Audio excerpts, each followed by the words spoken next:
Hi there. Have you ever noticed that some nurses seem to think differently?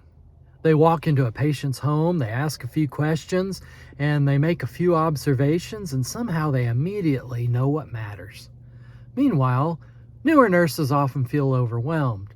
They're trying to remember medications, diagnoses, teaching points, documentation requirements, physician's orders, and Medicare regulations all at the same time. So, what's the difference? Is it experience? Well, partly, but I think it's something deeper. The best nurses aren't necessarily smarter, they've simply developed a better thinking system.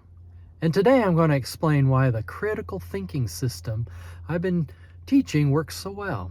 Not just for documentation, but because it matches the way the human brain naturally processes information.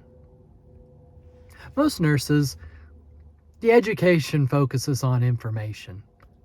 Learn congestive heart failure, learn COPD, learn diabetes, learn wound care, learn medications. And all of that is important, but information alone doesn't create clinical judgment.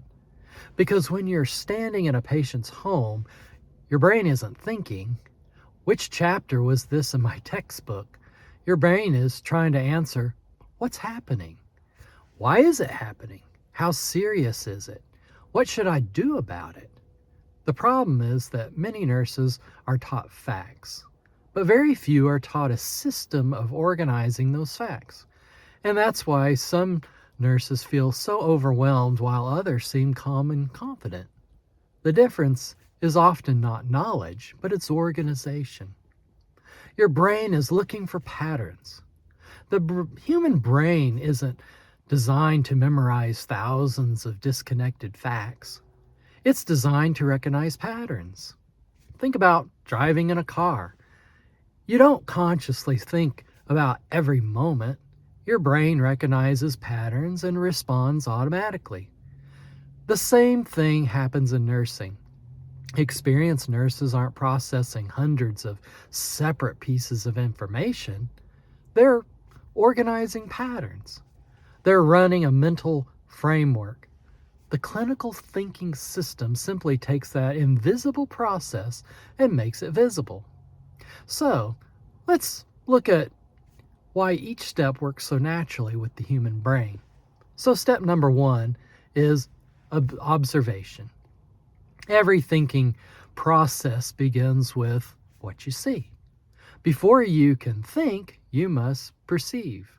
Your brain first asks, what am I seeing? What am I hearing? What am I noticing? This is why pilots, detectives, firefighters, and nurses all start with observation. The brain gathers information before it can make a decision.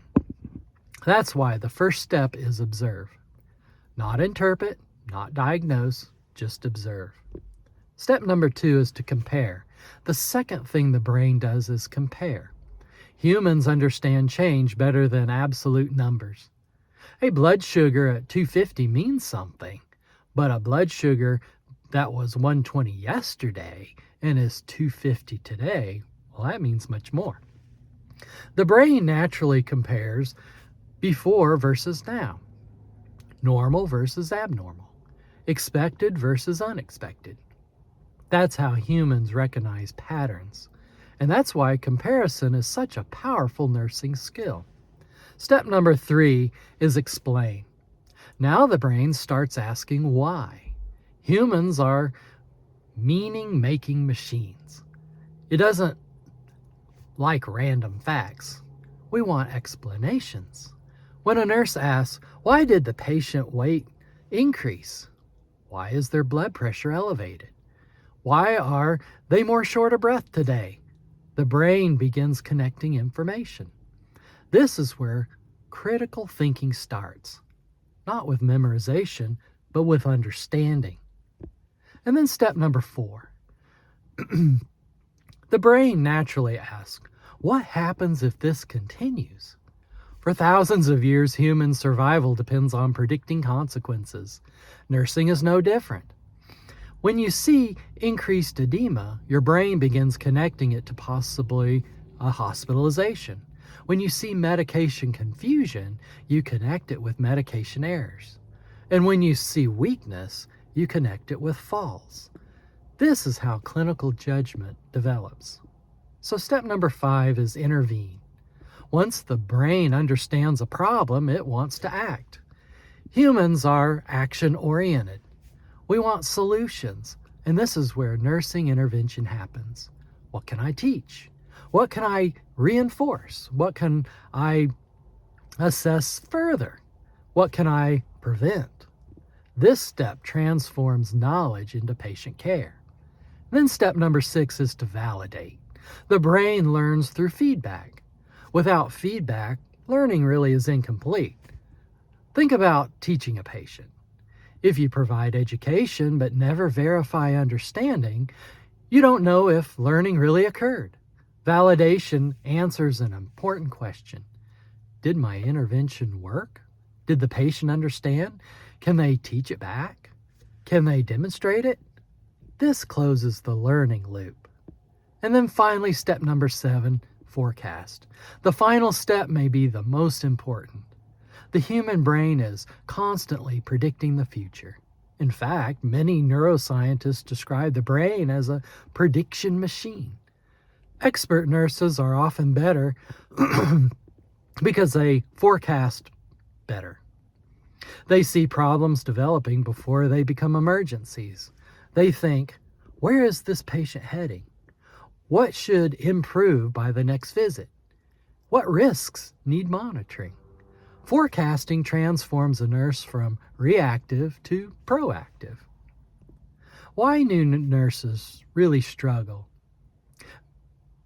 They focus on the diagnosis, the medication, the tasks, the form, the documentation. Experienced nurses think differently. They think in systems, and they ask, what's happening? Why is it happening? And where is it headed? And what should I do next? The clinical thinking system, helps to bridge that gap.